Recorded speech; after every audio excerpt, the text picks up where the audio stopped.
മാടായിയുടെ tourism പദ്ധതികൾക്ക് കുതിപ്പേകി അടുത്തിയിലെയിംസ് മാടായി റെസിഡൻസി അടുത്തിലയിൽ എം വിജിൻ MLA ഉദ്ഘാടനം ചെയ്തു. മാടായി ഗ്രാമപഞ്ചായത്ത് പ്രസിഡന്റ് കായക്കാരൻ സഹീദ് അധ്യക്ഷനായി. വളരെ പ്രധാനപ്പെട്ട ഒരു സംരംഭമായി മാറുകയാണ്. നേരത്തെ പഞ്ചായത്ത് പ്രസിഡന്റ് ഇവിടെ സൂചിപ്പിച്ചതുപോലെ നമ്മുടെ നാടിന്റെ അഭിവൃദ്ധി എന്ന് പറയുന്നത് പല ടൂറിസം സാധ്യതകളും അതിപുരാതനമായ ക്ഷേത്രങ്ങളും അതിമനോഹരമായ മാടായിമാരൊക്കെ നമ്മുടെ നാടിന്റെ ഭാഗമാണ്. നിരവധി പേർ ഇവിടങ്ങളിലേക്കെല്ലാം വരാറുണ്ട്. പക്ഷെ ഇവിടങ്ങളിലേക്ക് വരുന്ന ആളുകളിൽ ബഹുഭൂരിപക്ഷവും കണ്ണൂരോ വൈദ്യുതിയിലോ ഒക്കെ താമസിച്ചിട്ടാണ് ഈ കേന്ദ്രങ്ങളിലൊക്കെ കടന്നു വരുന്നത്. ഏറ്റവും പ്രധാനപ്പെട്ടതാണ് മാടായിക്കാവ്. ചരിത്രപ്രസിദ്ധമായ മാടായിക്കാവിലേക്ക് കൂടുതൽ ഭക്തർ അത് തമിഴ്നാട് നിന്നും കർണാടകയിൽ നിന്നുമാണ്. കർണാടകയിൽ നിന്നാണ് കൂടുതൽ പേര് വരുന്നത്, മലയാളികളായ ഭക്തരും. അപ്പൊ അവർക്കൊക്കെ വന്ന് താമസിക്കാൻ തൊട്ടടുത്തൊരു നല്ല സൗകര്യം ഉണ്ടാവുക എന്നത് വളരെ വളരെ പ്രധാനപ്പെട്ട. ഇപ്പോൾ ടൂറിസം രംഗത്തും കല്യാശ്ശേരിയുടെ വളർച്ച അത് വളരെ പ്രധാനപ്പെട്ടതാണ്. ഒരുപാട് ടൂറിസം സാധ്യതകൾ നമ്മുടെ മണ്ഡലത്തിലുണ്ട്. നേരത്തെ പറഞ്ഞ പോലെ മാടായിപ്പാറയുടെ അതിമനോഹരമായ സൗന്ദര്യമുണ്ട്. ഇപ്പോൾ ചൂട്ടാടിൽ വെച്ച് വയലപ്പുഴ നമ്മുടെ മണ്ഡലത്തിന്റെ ഭാഗമായിട്ട് മാട്ടൂർ ഇപ്പോൾ ഒരു വലിയ ടൂറിസം പ്രൊജക്ട് വരികയാണ്. ഇപ്പോൾ മണിയങ്ങാടി പുഴയിൽ തന്നെ ഫ്ലോട്ടിംഗ് റെസ്റ്റോറൻറ്റ് ഉൾപ്പെടെയുള്ള സംവിധാനങ്ങൾ വരുന്നു. അപ്പോൾ നിരവധി പേരെ നമ്മുടെ മണ്ഡലത്തിലേക്ക് ആകർഷിക്കണമെങ്കിൽ ക്ഷേത്രങ്ങളിലേക്ക് ഉൾപ്പെടെ കടന്നു വരുന്ന ഭക്തജനങ്ങളെ നമ്മുടെ മണ്ഡലത്തിൽ നിന്ന് നിർത്തി ഇവിടെയുള്ള സംരംഭങ്ങളെ ചേർത്ത് അതിന് ഒരു സാധ്യത ഉണ്ടാകണമെങ്കിൽ ഇത്തരം സംരംഭങ്ങൾ താമസിക്കാനുള്ള സംരംഭങ്ങൾ ഉണ്ടാവുക എന്ന നിവേദനം. നമ്മുടെ റെസ്റ്റ് ഹൗസിന് തന്നെ പരിമിതി 2 റൂം മാത്രമാണെന്നുള്ളത്. അതുകൊണ്ടാണ് 4 കോടി രൂപ ഇപ്പോൾ റെസ്റ്റ് ഹൗസിന് വെച്ചത്. ഇപ്പോൾ പുതിയ റെസ്റ്റ് ഹൗസ് സംവിധാനം വരാൻ വേണ്ടി പോവുകയാണ്. അത് പരിമിതമായിരുന്നു, 10 റൂമുകളാണ് നമുക്ക് വരാൻ വേണ്ടി പോകുന്നത്. അത് മാത്രം പോരാ, അതിനപ്പുറം എല്ലാ സംരംഭങ്ങളെയും ചേർത്ത് നിർത്തിക്കൊണ്ട് അത്തരം സാധ്യതകളെ നമുക്ക് തുറന്നു വെക്കാൻ പറ്റണം. അപ്പോൾ മാടായി റെസിഡൻസിയുടെ അതിമനോഹരമായ മുറികളാണ്. സ്യൂട്ട് റൂംസ് ഉണ്ട്, ഡബിൾ റൂമുണ്ട്, സിംഗിൾ റൂമുണ്ട്.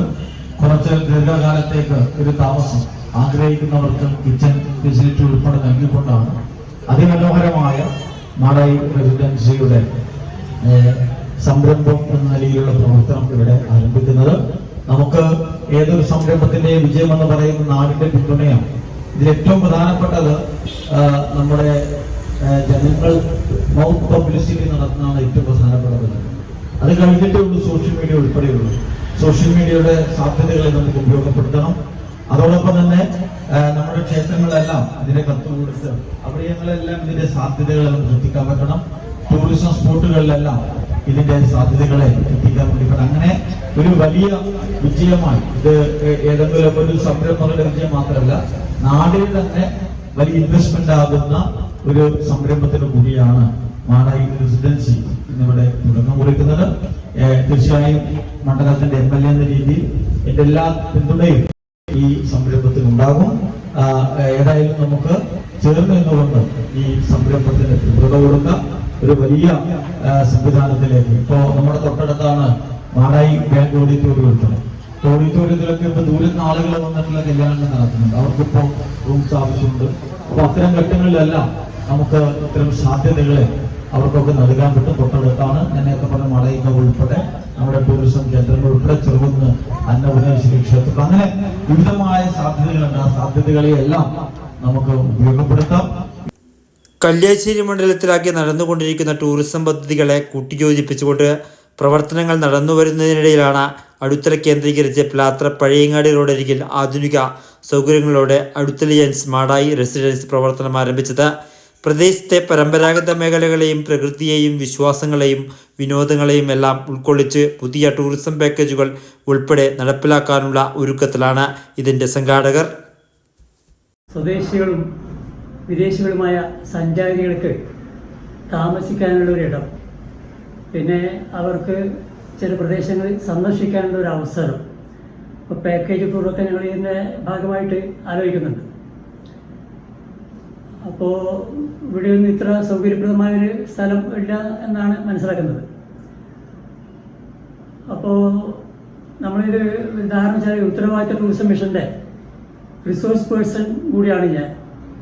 അപ്പോൾ ടൂറിസത്തെക്കുറിച്ച് ചില ധാരണകളുണ്ട്, അതിൻ്റെ സാധ്യതകളെക്കുറിച്ച് കൂടുതൽ അറിയാം. അപ്പോൾ നമ്മൾ ഈ പ്രധാനമായിട്ട് ഈ എക്സ്പീരിയൻഷ്യൽ ടൂറിസത്തിന് പ്രാധാന്യം നൽകിക്കൊണ്ട് പ്രാദേശികമായിട്ടുള്ള കുറേ കാഴ്ചകളുണ്ട്. അതുപോലെ തന്നെ നമ്മളിവിടുത്തെ ചില തൊഴിലുകൾ, അപ്പോൾ നമ്മളിവിടെയുള്ള ആൾക്കാർക്കൊക്കെ പിന്നെ തൊഴിലവസരം ലഭിക്കുന്ന ഒരു സന്ദർഭം കൂടിയാണിത്. അതായിട്ടും ചായപ്പീടിയ, തട്ടുകട. ഇപ്പോൾ തട്ടുകടയിൽ ഈ ചായ അടിക്കുന്നതൊക്കെ വലിയൊരു സംഭവമാണ്.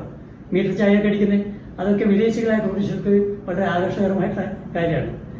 അതേമാതിരി തെങ്ങ് കയറുമ്പോൾ അവർ തേങ്ങ കരിക്കൊക്കെ ഇട്ട് കൊടുക്കുക എന്നുള്ളത്, അതൊക്കെ അവർക്ക് വളരെ പിന്നെ ഇൻട്രസ്റ്റിംഗ് ആയിട്ടുള്ള കാര്യങ്ങളാണ്.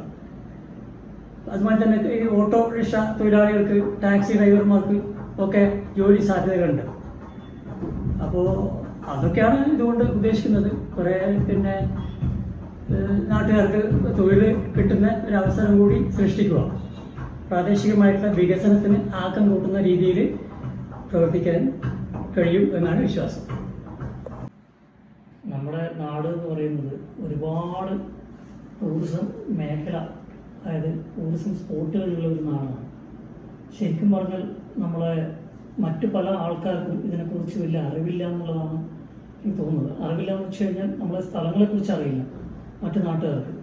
നമ്മുടെ പ്രധാനപ്പെട്ട ഉദ്ദേശം എന്ന് പറയുന്നത് മറ്റുള്ള ആളുകളെ കൊണ്ടുവന്ന് നമ്മുടെ ഈ പ്രദേശവുമായി ബന്ധപ്പെട്ടുള്ള പല ടൂറിസം പ്ലേസുകളും അവരെ കൊണ്ടുപോയി കാണിക്കുകയും അത് മുഖാന്തരം നമ്മുടെ നാടിനും മറ്റ് ഇതുപോലെ ചെറുകിട ആൾക്കാർക്കും എല്ലാവർക്കും അതിൻ്റെ ഉപകാരം കിട്ടുമെന്നാണ് എൻ്റെ പ്രതീക്ഷ. ഇത്തരം പദ്ധതികളുമായി പുതിയ സംരംഭകർ കടന്നുവരുന്നത് ടൂറിസം മേഖലയിൽ വളരെയധികം പ്രയോജനകരമാവുമെന്ന് എം വിജിൻ MLA പറഞ്ഞു. മാടായി റെസിഡൻസി അപ്പാർട്ട്മെൻറ്റ് ഷൂട്ടിന് ഇന്ന് നമ്മുടെ അടുത്തലയിൽ ഉദ്ഘാടനം ചെയ്തിരിക്കുകയാണ്. നമ്മുടെ പ്രദേശം നമുക്കറിയാം, ടൂറിസം രംഗത്തും അതോടൊപ്പം തന്നെ വളരെ പ്രധാനപ്പെട്ട ക്ഷേത്രങ്ങൾ, മാടായിക്കാവ് ക്ഷേത്രങ്ങൾ നിരവധി ഭക്തജനങ്ങളാണ് അന്യ സംസ്ഥാനങ്ങളിൽ നിന്ന് ഉൾപ്പെടെ നമ്മുടെ നാടിൻ്റെ പ്രദേശത്ത് കാണുന്നത്. അപ്പോൾ അത്തരത്തിൽ വരുന്ന ആളുകൾക്ക്, നമ്മുടെ പ്രദേശത്തുള്ളവർക്ക് ഒക്കെ താമസിക്കാൻ പറ്റുന്ന അതിമനോഹരമായ റൂംസ്, സൂട്ട് റൂംസ് സംവിധാനമാണ് മാടായി റെസിഡൻസിൻ്റെ ഭാഗമായി ഒരുക്കിയിരിക്കുന്നത്. 4 അതിമനോഹരമായ റൂംസ്, ദീർഘകാലമായിട്ട് റൂം റെന്റിൽ താമസിക്കാൻ കിച്ചൺ സൗകര്യം ഉൾപ്പെടെ ചേർത്ത് വെച്ചുകൊണ്ടുള്ള അതിമനോഹരമായ സംവിധാനമാണ് മാടായി റെസിഡൻസിയുടെ ഭാഗമായിട്ട് ഇവിടെ ഇന്ന് ഒരുക്കിയിരിക്കുന്നത്. ഏറെ സന്തോഷത്തോടു കൂടി മാടായി റെസിഡൻസിയുടെ ഉദ്ഘാടനം നിർവഹിച്ചതായി അറിയിക്കുകയാണ്. അതോടൊപ്പം തന്നെ ഈ ഏതൊരു സംരംഭത്തിൻ്റെ വിജയം എന്ന് പറയുന്നത് നാടിൻ്റെ ചേർന്ന് നിൽക്കൽ കൂടിയാണ്, പിന്തുണയാണ്. നിങ്ങൾ ഓരോരുത്തരുടെയും സഹകരണം ഈ സ്ഥാപനവുമായി ബന്ധപ്പെട്ടുണ്ടാകണമെന്നും നിങ്ങളോട് അപേക്ഷിക്കുന്നു. നിങ്ങൾ പുറത്ത് ശ്രദ്ധിച്ചിട്ടുണ്ടാവും ബോർഡിൽ അടുക്കല മാടായി റെസിഡൻസി. അപ്പോൾ അടുക്കല എന്ന് പറഞ്ഞാൽ നമ്മളെ എല്ലാ അടുക്കളക്കാരെയും പ്രതികരിക്കുന്നു, എല്ലാ നാട്ടുകാരുടെയും സ്ഥാപനമാണ്. മറ്റേ താഴെ കാണാൻ വളർന്നുവരുന്ന മാടായിയുടെ ടൂറിസം മേഖല ഇത്തരത്തിലുള്ള പുതിയ സംരംഭങ്ങൾ വരുന്നതോടെ കൂടുതൽ സാധ്യതകൾ കൊണ്ടുവരുമെന്ന് മാടായി പഞ്ചായത്ത് പ്രസിഡന്റ് കായിക്കാരൻ സഹിത്ത് പറഞ്ഞു. നമ്മുടെ പ്രദേശം ആവശ്യപ്പെടുന്നത് എന്താണോ ആ തരത്തിലേക്ക് ചിന്തിച്ചുകൊണ്ടുള്ള ഒരു സംരംഭമാണ് ഇന്നിവിടെ ഉദ്ഘാടനം ചെയ്തത്. നമുക്കറിയാം, നമ്മുടെ മാടായി പ്രദേശം എന്ന് പറയുന്നത് ടൂറിസം മാത്രമല്ല, അതുപോലെ തന്നെ ക്ഷേത്രവുമായി ബന്ധപ്പെട്ട ഒരുപാട് ആരാധനകളുണ്ട്. പല സംസ്ഥാനങ്ങളിൽ നിന്നും ആൾക്കാർ വരുന്ന ഒരു പ്രദേശം. ഇവിടെ വരുന്നവർക്ക് ഒരു മണിക്കൂർ പോലും വിശ്രമിക്കാൻ സ്ഥലമില്ലാത്ത അത്ര പരിമിതി നമ്മുടെ ഈ പ്രദേശത്ത്. അത് ഒരുപാട് ഉപയോഗപ്പെടുത്തിക്കൊണ്ട് നമുക്ക് മുന്നേറാൻ സാധിക്കുന്ന ഒരു സാധ്യത കൂടി നമ്മുടെ ഈ പ്രദേശത്ത്. ഇപ്പോൾ ഇവിടെ ഇത് ഉണ്ടായ ഈ റെസിഡൻസി മാടായി എന്ന പേരില്ല. മാടായി എന്നുള്ളത് ഇന്ന് ലോകത്തിൽ അറിയപ്പെടുന്ന ഒരു ഐക്കണാണ്.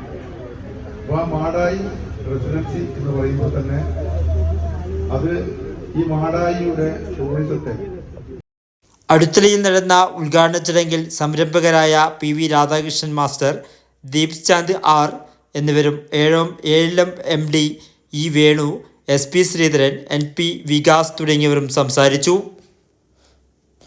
വർത്തമാന ന്യൂസിനു വേണ്ടി രാജേഷ് രവിപുരം.